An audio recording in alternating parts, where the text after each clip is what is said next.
Hello friends, welcome back to my kitchen. तो आज मैं आपके लिए लेके आई हूँ आलू के पापड़ की रेसिपी, जिसे बनाना बेहद आसान है, पर हर घर में इसे अलग अलग तरह से बनाया जाता है। पर आज मैं आपको इसे बनाना बताऊंगी बिल्कुल आसान तरह से और घर के रखे हुए बिल्कुल बेसिक मसालों से। कोई तामझाम नहीं है, बहुत जल्दी बन के तैयार हो जाते हैं क्रिस्पी कुरकुरे आलू के पापड़, जो बच्चों को तो बेहद पसंद आते हैं। और इन आलू के पापड़ की ख़ास बात ये होती है कि आप इन्हें सालों साल स्टोर कर सकते हैं। ये बिल्कुल भी ख़राब नहीं होते हैं और जब मन चाहे तब इन्हें एंजॉय कर सकते हैं। चाहे तो आप इसे चाय के साथ एंजॉय कीजिए या फिर आप इन्हें चलते फिरते भी कभी भी एंजॉय कर सकते हैं। बहुत जल्दी बन के तैयार हो जाते हैं और बहुत ही क्रिस्पी बनते हैं। तो चलिए दोस्तों, शुरू कर लेते हैं आज की इस छोटी सी रेसिपी को। तो दोस्तों, आलू के पापड़ को बनाने के लिए सबसे पहले आपको आलूओं को बॉईल कर लेना है। तो यहाँ पे देखिए, आलूओं को मैंने बॉईल कर लिया है और ये पूरी तरह से ठंडे हो गए हैं। अब इन्हें हम छील लेंगे। तो आपको ये ध्यान रखना है कि आलूओं को आप पहले अच्छे से ठंडा हो जाने दीजिए, उसके बाद ही छीलिए। तो देखिए, इसी तरह हम सारे आलू छील के दूसरी प्लेट में रखते जाएंगे। तो यहाँ पे आपको आलूओं को ज़्यादा ओवर कुक नहीं करना है, बस वो सॉफ्ट हो जाएं। आप चाकू की मदद से उन्हें चेक कर लीजिए और फिर निकाल लीजिए। तो देखिए, इसी तरह मैं सारे आलूओं को छील के दूसरी प्लेट में रख लूँगी। तो अब बारी आती है इन्हें ग्रेट करने की। तो ग्रेट करने के लिए मैंने एक खुले मुँह का बड़ा बर्तन ले लिया है और इसमें कद्दूकस की मदद से इन्हें ग्रेट कर लूँगी। तो ग्रेट करने के लिए आप जो मोटा वाला साइड होता है उसी को चूज़ करें। तो दोस्तों, यहाँ पे अगर आपने गरम गरम आलूओं को ग्रेट कर लिया तो जो हमारा आलूओं का मिक्स बन के तैयार होगा वो थोड़ा सा लूज़ बन के तैयार होगा। तो इसीलिए आप ध्यान रखें कि आलू पूरी तरह ठंडे हो जाएं, तब आप उन्हें कद्दूकस करें। बहुत आराम से बहुत जल्दी ये कद्दूकस हो जाते हैं। इन आलूओं में कोई भी गुठली नहीं रहनी चाहिए दोस्तों। तो देखिए, इसी तरह मैंने सारे आलूओं को कद्दूकस कर लिया है और अब चलते हैं इनमें मसाले ऐड कर लेते हैं। तो दोस्तों, अगर आप ये पापड़ व्रत के लिए बना रहे हैं तो आप यहाँ पे लाल मिर्च की जगह काली मिर्च का यूज़ कर सकते हैं, पर मैं इन्हें व्रत के लिए नहीं बना रही हूँ, तो मैं किचन वाले मसाले ही ऐड करूँगी। तो यहाँ पे लगभग 1 चम्मच मैंने लाल मिर्च का पाउडर डाल दिया है और उसके बाद हम यहाँ पे डालेंगे लगभग 1 से 2 चम्मच जीरा। तो जीरा अगर आप व्रत वाले पापड़ बना रहे हैं तो आप उसमें भी डाल सकते हैं, क्योंकि व्रत में भी जीरा खाया जाता है। तो चलिए अब चलते हैं आगे और अब हम इसमें नमक डालेंगे। तो यहाँ पे मैंने अपने टेस्ट के अकॉर्डिंग नमक डाल दिया है और आप अगर व्रत के बना रहे हैं तो उसमें सादा नमक की जगह सेंधा नमक का यूज़ कीजिए। और उसके साथ साथ अगर आप अदरक और हरी मिर्च भी खाते हैं तो आप अदरक का पेस्ट बना के डाल सकते हैं और हरी मिर्च को बारीक बारीक काट के इसमें ऐड कर सकते हैं।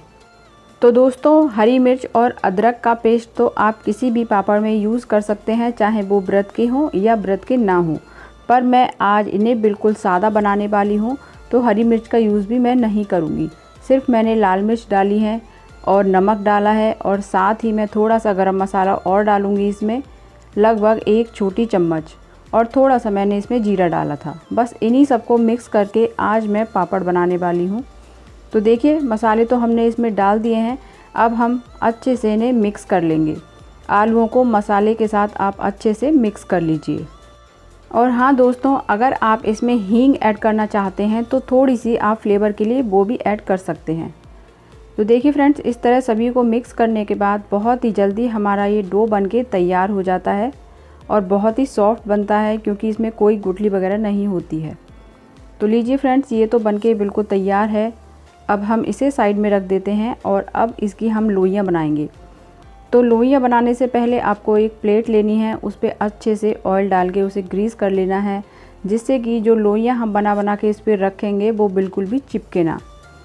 तो देखिए, 1 चम्मच की मदद से आपको मिक्स लेना है और जितनी बड़ी आपको लोई बनानी है उस हिसाब से मिक्स ले लीजिए और इसकी लोई बना के तैयार कर लीजिए। तो आपको पापड़ अगर छोटा चाहिए तो मिक्स आप थोड़ा सा लीजिए, और अगर पापड़ आप बड़ा बनाना चाहते हैं तो मिक्स थोड़ा सा ज़्यादा ले लीजिए। तो मैं तो यहाँ पे मीडियम साइज़ के पापड़ बना रही हूँ, तो लगभग 1 से 2 चम्मच मिक्स मैंने ले लिया है। और घुमाते हुए इनकी गोल गोल लोइयाँ बना ली हैं। बहुत ही इजी बन के तैयार हो जाती हैं, हाथों पे बिल्कुल भी नहीं चिपकती हैं दोस्तों। और अगर आपको लगे कि थोड़ा सा ये हाथों पे चिपक रहा है मिक्स, तो थोड़ा सा इस पर तेल लगा लीजिए। तो मैं यहाँ सरसों के तेल का यूज़ कर रही हूँ, आप जो भी चाहते हैं उस तेल का यूज़ कर सकते हैं। थोड़ा सा हाथों पे लगाइए और ऐसे मिक्स को रखिए और गोल गोल घुमाते हुए इनकी लोइयाँ बना के तैयार कर लीजिए। तो देखिए फ्रेंड्स, कितने फटाफट से सारी लोइयाँ बन के हमारी तैयार हो गई हैं। बिल्कुल भी इनमें टाइम नहीं लगता है।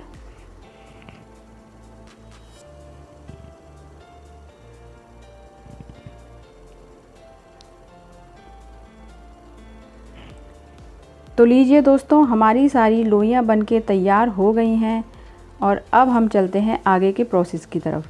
तो यहाँ पे मैंने एक पन्नी की शीट ले ली है। शीट आपको थोड़ी सी मोटी लेनी है यहाँ पे। तो दोस्तों, अगर आपके पास पूरी बनाने वाली मशीन है तो आप उसकी मदद से भी बहुत आसानी से पापड़ बना के तैयार कर सकते हैं। पर यदि आपके पास मशीन नहीं है तो आप पापड़ कैसे बनाएंगे, तो वो प्रोसेस मैं आपको आज दिखाने वाली हूँ। तो देखिए, यहाँ पे शीट ले ली है। शीट के ऊपर आपको थोड़ा सा ऑयल लगाना है, उसके ऊपर आपको लोई रख लेनी है और दूसरी साइड जो पन्नी है उसके ऊपर उसे फोल्ड कर देना है। और उसके बाद हम किसी भारी चीज़ से, प्लेट या थाली से उसे थोड़ा सा प्रेस करेंगे और फिर उंगलियों की मदद से उसे बड़ा करेंगे। चाहे तो आप हथेली की मदद से उसे बड़ा कर सकते हैं या फिर जिस तरह वीडियो में मैं आपको दिखा रही हूँ, उंगलियों की मदद से घुमाते हुए पापड़ को आप बड़ा कर लीजिए।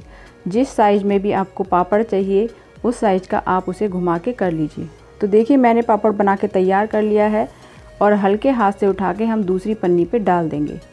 चाहे तो आप पन्नी पे हल्का हल्का घी लगा लीजिए, जिससे वो आसानी से बाद में छूट जाए। पर अगर घी नहीं लगाएंगे आप पन्नी पे तो भी वो ईज़िली छूट जाते हैं। पर जिस पन्नी से आप बना रहे हैं पापड़, उस पे आप घी या तेल ज़रूर लगा लें। तो दोस्तों, यहाँ पे आपको एक बात का और ध्यान रखना है, पापड़ आपको ना ज़्यादा मोटे बनाने हैं और ना ही ज़्यादा पतले, क्योंकि यदि आपने पापड़ ज़्यादा पतले बना दिए तो सूखने के बाद जब आप उन्हें छुटाएंगे तो वो टूट जाते हैं। और अगर ज़्यादा मोटे बना दिए तो वो अच्छे से सूखते नहीं हैं, बहुत ज़्यादा टाइम लेते हैं। तो इसीलिए उनकी थिकनेस आप ध्यान में रखें, ना ज़्यादा मोटी हो और ना ही ज़्यादा पतली। तो देखिए, इस तरह जैसे मैं आपको वीडियो में दिखा रही हूँ, इस तरह आप इन्हें बना के और हल्के हाथ से दूसरी पन्नी पे ट्रांसफ़र कर दीजिए। तो देखिए, मैंने यहाँ बना के तैयार कर लिए हैं और इसी तरह मैंने सारे पापड़ बना के तैयार कर लिए हैं और इन्हें छत पे जाके फैला दिया है। तो पूरे एक दिन की धूप में मैंने इन्हें सुखाया है। सुबह मैंने इन्हें डाल दिया था और शाम को इन्हें उठा लिया है। बहुत ही आसानी से ये निकल गए थे और बन के तैयार हो गए हैं दोस्तों।